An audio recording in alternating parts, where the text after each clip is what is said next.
오늘의 말씀은 시편 36편 5절에서 10절입니다. 주님, 주님의 한결같은 사랑은 하늘에 가득 차 있고 주님의 미쁘심은 궁창에 사무쳐 있습니다.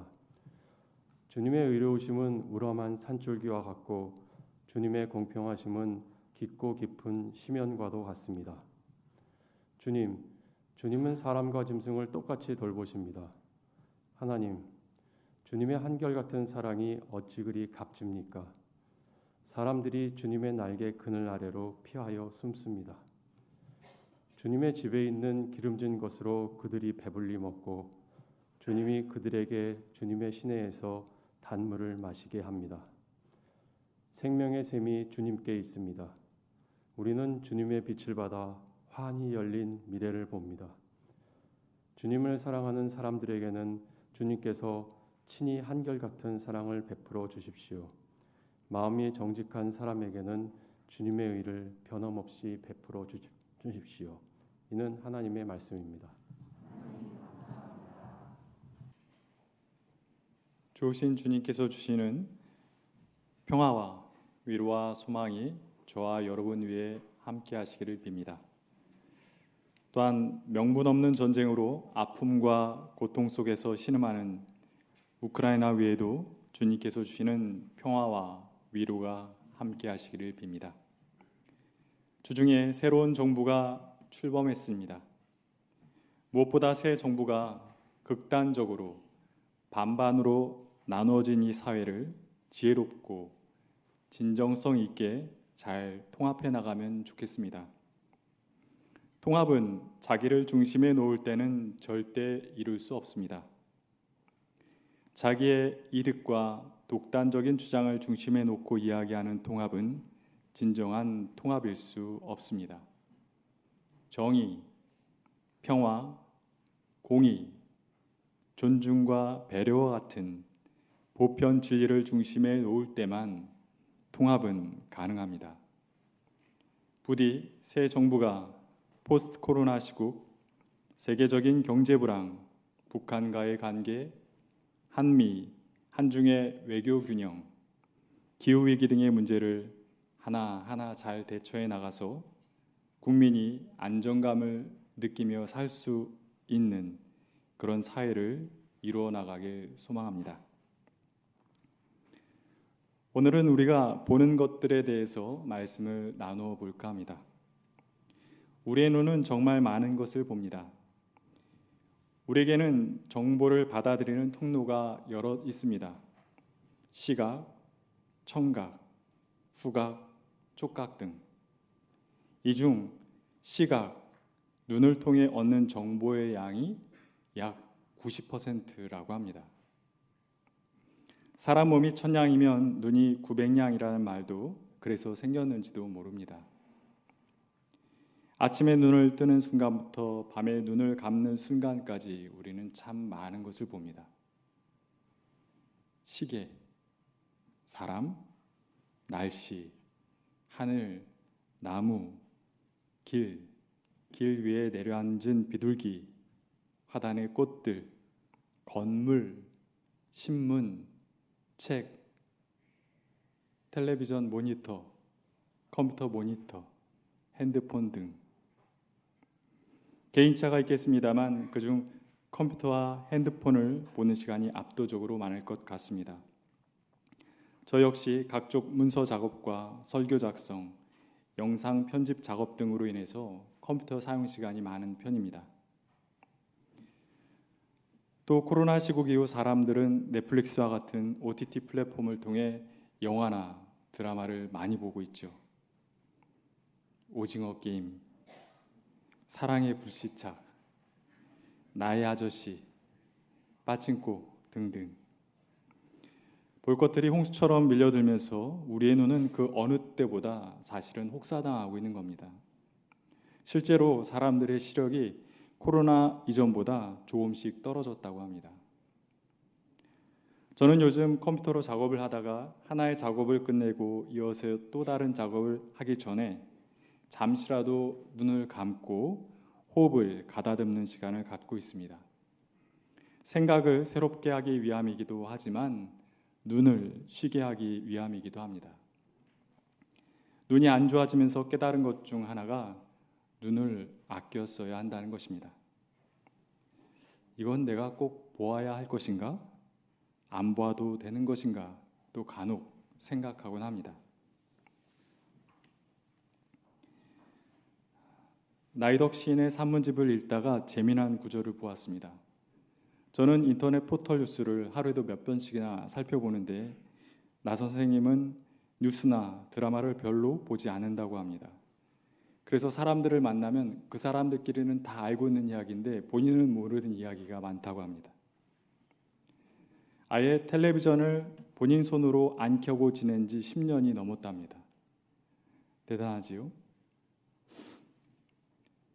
그런데 나 선생님은 매체에 대한 접근이 줄었다고 해서 본인이 비사회적이 되거나 세상에 무관심한 것은 아니라고 말했습니다. 오히려 불필요한 정보를 접하지 않으니 문제의 양상이 보다 선명하게 보일 때가 있고 자신의 일에 더 집중하게 되었다고 말했습니다. 그 이야기를 읽다가 나의 내면이 부실한 것은 별 영양가도 없는 것을 너무 많이 보고 들으면서 살기 때문이 아닌가 그런 생각도 들었습니다. 공석진 시인의 자연 닮기라는 시의 한 대목을 읽어보겠습니다. 산에 사는 이는 산을 닮았다. 바다에 사는 이는 바다를 닮았다. 산을 닮아 포근하고 바다를 닮아 넉넉하다.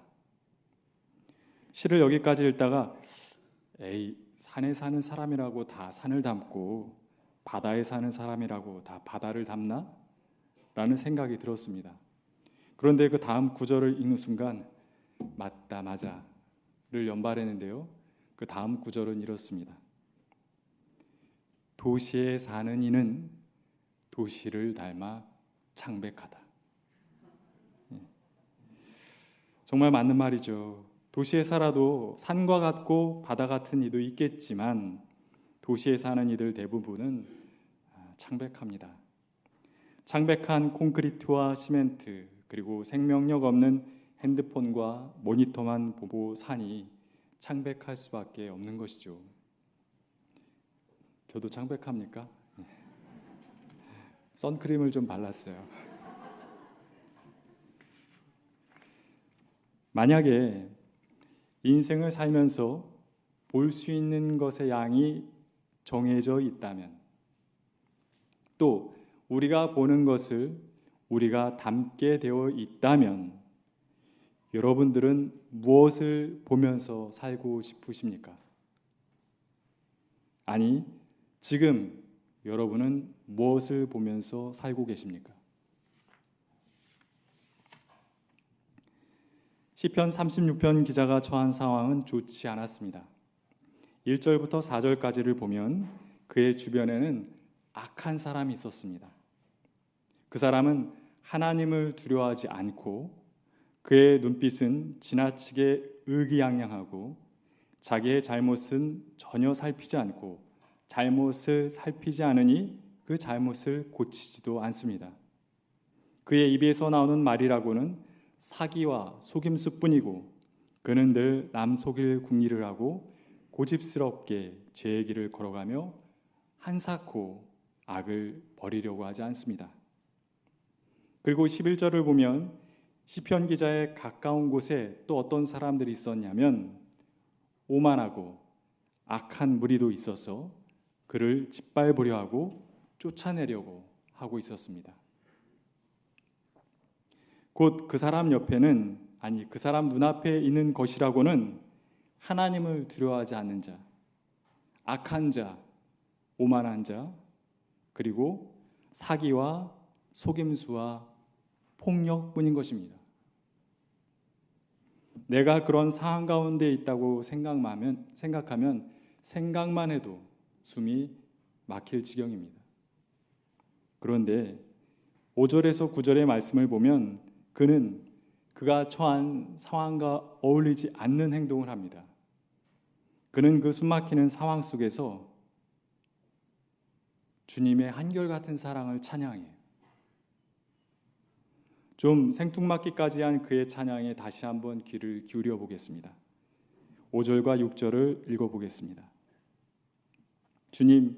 주님의 한결같은 사랑은 하늘에 가득 차 있고 주님의 미쁘심은 궁창에 사무쳐 있습니다. 주님의 의로우심은 우람한 산줄기와 같고 주님의 공평하심은 깊고 깊은 심연과도 같습니다. 주님은 사람과 짐승을 똑같이 돌보십니다. 그를 둘러싸고 있는 주변 분위기는 온통 어두운데 시편 36편 기자는 아주 밝은 분위기로 주님의 한결같은 사랑을 찬양했습니다. 그러한 갑작스러운 찬양은 어디서 나온 것일까요? 그것은 그의 갑작스러운 시선 전환에서 왔습니다. 시편 기자가 마치 자신의 눈앞에 있는 것처럼 이야기하는 하늘과 산줄기와 바다와 짐승들은 아마도 지금 그 눈앞에 있는 것이 아니라 그가 머릿속으로 떠올린 상상 속에 있는 것으로 보는 게 맞을 겁니다. 그는 하늘과 산과 바다와 짐승들이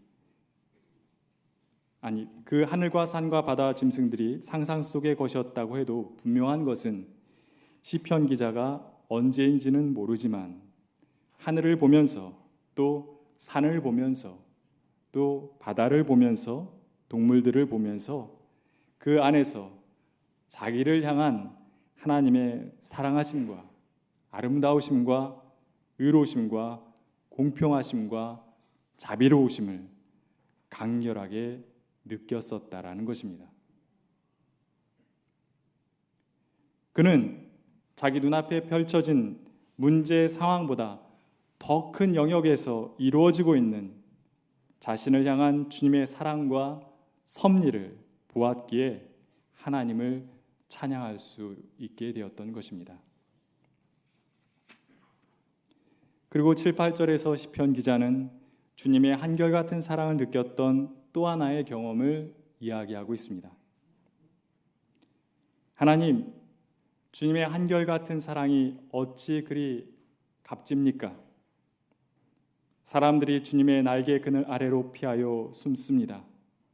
주님의 집에 있는 기름진 것으로 그들이 배불리 먹고 주님이 그들에게 주님의 시내에서 단물을 마시게 합니다.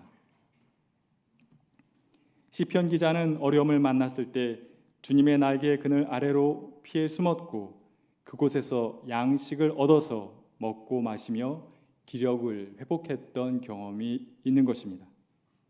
그때 양식은 물질적인 양식이었을 수도 있고 정신적이고 영적인 양식이었을 수도 있습니다. 엘리야는 자기를 죽이려는 아방을 피해 그릿 시내가에 머물렀고 그때 주님께서는 까마귀로 하여금 빵과 고기를 물어다 주게 하셨습니다.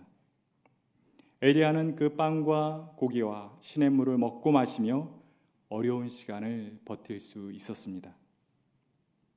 그리고 나중에 이스벨에게 쫓길 때는 광야로 도망갔고 홀로 광야길을 하루 동안 걸어간 후 로뎀나무 그늘에 앉아 죽기를 원하며 쓰러져 잠들었습니다. 그때 하나님께서는 천사를 보내주셨고 천사는 엘리야에게 먹을 것과 마실 것을 가져다 주었습니다. 엘리야는 그 양식을 먹고 힘을 내서 하나님의 산까지 걸어가게 됩니다. 그런 체험은 하도 강렬하고 진한 경험이어서 엘리야는 어려운 일을 만날 때마다 그때 일을 회상했을 것이며 그 회상은 엘리야로 하여금 새롭게 힘을 내게 도와주었을 것입니다.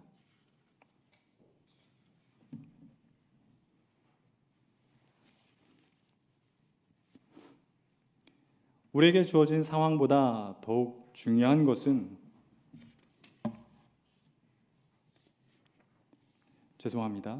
시편 36편 기자는 자기 안에서 일어난 놀라운 변화를 9절 하반절에서 이 한 문장으로 표현했습니다. 우리는 주님의 빛을 받아 환히 열린 미래를 봅니다. 우리는 주님의 빛을 받아 환히 열린 미래를 봅니다. 어디서 많이 본 글귀 같지 않습니까? 이 구절은 우리 교회 주보 하단 귀퉁이에 적혀있던 글귀이기도 합니다. 2008년부터 2016년까지. 시편 36편은 우리로 하여금 어둠의 현실 속에서도 주님의 빛을 받아 환히 열린 미래를 볼 수 있는 방법 두 가지를 알려주었죠. 하나는 어두운 상황에 매몰되었던 우리의 시선을 하나님의 창조 세계로 전환하는 것입니다. 악, 오만, 사기, 속임, 폭력이 가득한 상황만 보지 말고 하나님이 만드신 광활한 우주와 높고 푸른 하늘, 우람한 산맥과 드넓은 광야, 깊고도 넓은 바다를 보는 것입니다. 새로운 시야는 새로운 생각을 가져다 줍니다. 우리가 종종 일상의 자리를 떠나 대자연 속으로 여행을 가야 하는 이유입니다. 시편 36편이 우리에게 알려준 어둠의 현실 속에서도 주님의 빛을 받아 환히 열린 미래를 볼 수 있는 또 하나의 방법은 주님께서 우리를 구원해 주셨던 빛나던 지난 날을 돌아보는 것입니다. 시인 김수영은 거대한 뿌리라는 시에서 놋주발보다도 더 쨍쨍거리는 추억이 있는 한 인간은 영원하고 사랑도 그러하다라고 노래했습니다. 그런데 아름다운 추억에 깊이 뿌리를 내린 인간과 사랑만 영원한 것이 아닙니다. 당연한 것이지만 우리를 향하신 주님의 사랑과 구원의 추억에 깊게 뿌리를 내린 우리의 믿음과 신앙 또한 영원한 것입니다. 우리에게 주어진 상황보다 더욱 중요한 것은 그 상황 속에서 우리가 무엇을 보느냐입니다. 상황이 우리의 삶을 결정짓는 것이 아니라 그 상황 가운데 우리가 본 것이 우리의 삶을 결정짓습니다. 눈앞에 아무리 어려운 상황이 펼쳐진다 하더라도 우리의 눈을 돌려 이 세상과 우주와 자연에 깃든 하나님의 사랑과 자비의 손길을 발견할 수 있다면 우리는 어둠 속에서도 빛을 잃지 않을 것입니다. 또한 지난날 곤고했던 시절에 주님께서 우리를 도우셔서 끝내 그 어려움을 딛고 일어설 수 있게 해주셨던 일을 기억한다면 우리는 그 기억을 디딤돌 삼아서 지금 눈앞에 펼쳐진 어려움도 뛰어넘어 새로운 세상을 내다볼 수 있을 것입니다. 그런데 어둠 속에서 주님의 빛을 받아 환히 열린 미래를 보는 방법이 하나 더 있습니다. 우크라이나 관련 뉴스를 보다가 가슴이 찡해지는 뉴스를 보았습니다. 우크라이나와 국경을 맞대고 있는 폴란드는 수백만 명의 우크라이나 난민을 받아주었습니다. 난민들을 위해 인도적 지원을 지금도 아끼고 있지 않습니다. 급히 몸만 피해 국경을 걸어서 넘은 우크라이나 사람들을 위해 수많은 자원봉사자가 나섰습니다.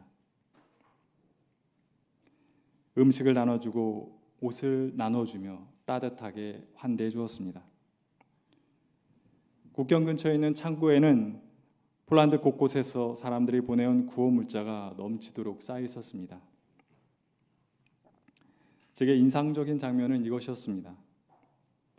폴란드 사람들 수십 명이 차를 한 곳에 세워두고 국경을 넘어 들어온 우크라이나 사람들에게 푯말을 들어 보였습니다. 그 푯말에는 폴란드의 여러 도시 이름이 적혀 있었습니다. 우크라이나 사람들을 그곳까지 무료로 데려다 주려는 자원봉사자들이었습니다.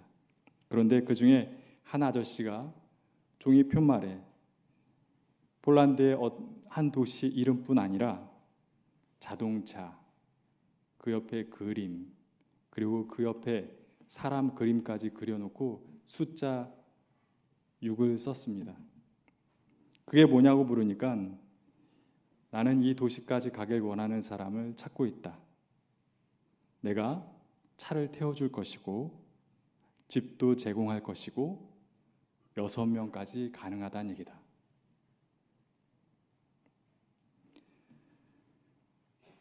구호물품을 전해주고 구호금을 전달하는 것도 대단하지만 이 아저씨는 정말 대단하지 않습니까? 내가 직접 차를 몰고 가서 그들을 차에 태워와 내 집에서 함께 지내겠다. 그것도 말도 통하지 않는 사람들을, 그것도 6명씩이나. 도대체 그 폴란드의 선한 사마리아인 아저씨는 그 귀한 마음을 어디서 얻은 것일까요?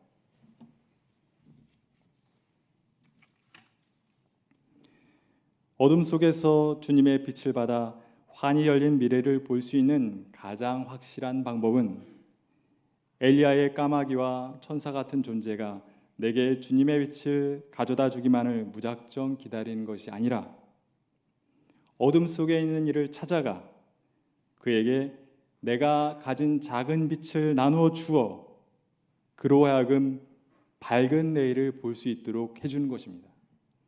이게 제일 확실한 방법이에요. 그때 어둠 속에서 환한 내일을 보게 되는 것은 그 사람 혼자만이 아닙니다. 그 옆에서 나 또한 그 환한 내일을 함께 보는 것이며 그 기쁨을 함께 나누게 되는 것입니다. 그런데 어둠 속에 있는 누군가에게 빛을 비추기 위해서는 우리가 먼저 빛이신 분을 바라보아야 합니다. 그 폴란드의 선한 사마리아인 아저씨도 잘은 몰라도 빛을 오래도록 바라보던 분이었을 것입니다. 빛을 바라보지 않은 자에게서는 그런 빛이 나올 수 없습니다. 주님은 어둠 속에 있는 자에게 어떻게 해서든 자기의 빛을 나누어 주려는 자에게 당신의 빛을 더 강하게 부어 주십니다. 우리 존재의 빛이 살아갈수록 점점 옹색해지는 것은 누군가가 다가와 우리의 빛이 되어주기만을 바랄 뿐 우리가 누군가에게 다가가 빛이 되어주려 하지 않기 때문인지도 모릅니다. 우리는 우리가 오랜 시간 바라보는 것을 닮게 되어 있습니다. 곧 우리는 우리가 바라보는 것을 주변 사람들에게 보여주게 되어 있다라는 말입니다. 어둠을 바라보며 사는 자는 어둠을 이 세상에 드러냅니다. 그러나 빛을 바라보며 사는 자는 그 빛을 이 세상에 드러내게 됩니다. 악을 바라보며 사는 자는 악을 이 세상에 드러냅니다. 그러나 선을 바라보며 사는 자는 선을 드러냅니다. 자기 욕망을 바라보며 사는 자는 자기의 욕망을 언젠간 드러내게 됩니다. 그러나 하나님의 꿈을 바라보고 사는 자는 언젠가 그 꿈을 반드시 이 세상에 드러내게 됩니다. 생명의 빛이신 하나님을 보고 살았던 예수님은 하나님을 닮으셨습니다. 그래서 우리에게 생명의 빛을 주실 수 있었던 것이죠.